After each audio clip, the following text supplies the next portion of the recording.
خراسان شمالی گوهری درخشان در شمال شرق ایران زمین که غنای خاکش مادری می کند هر بذری را که رویای درخت شدن در سر می پروراند.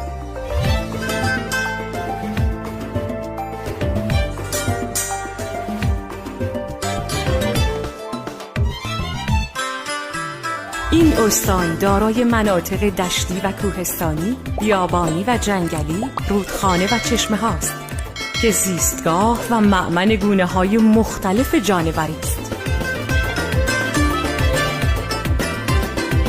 وجود گونه ارزشمند و کمیاب یوزپلنگ آسیایی در منطقه میاندشت جاجم یکی از ظرفیت‌های خراسان شمالی برای توسعه گردشگری طبیعی و گیاهی است. قرار گرفتن در مسیر جاده ابریشم موجب ورود اقوام مختلفی به این خطه گشته که در گذر سالها حالا جزئی جدا نشدنی از مردم شریف این سرزمینند تا با وجود بافت متنوع قومی و مؤلفه های فرهنگی بیشمار این استان به عنوان گنجینه فرهنگ ها در کشور جایگاهی دست نیافتنی به خود اختصاص دهد. اهالی کرمانج، ترک، ترکمن، فارس و بلوچ در دامان طبیعت خراسان شمالی پرورش یافتند و با هنر و ظرافت اندیشه و توان دستان پرمهرشان چرخ زندگی را به نیکی میچرخانند.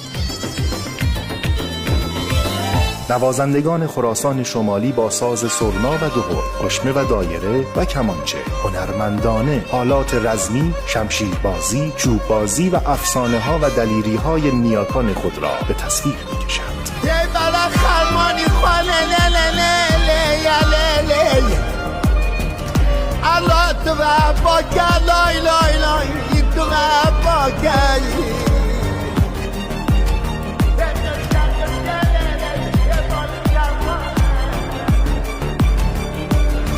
دوتار شاخصترین و رایجترین ساز خراسان است و میتوان آن را شناسنامه موسیقیایی این خطه دانست که بخشی ها آن را روایت می کنند.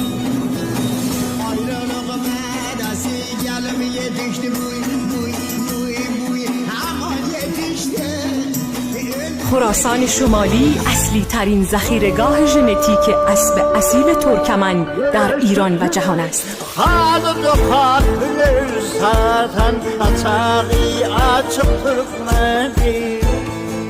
خراسان شمالی سرزمینی کوهستانی با دشت‌های حاصلخیز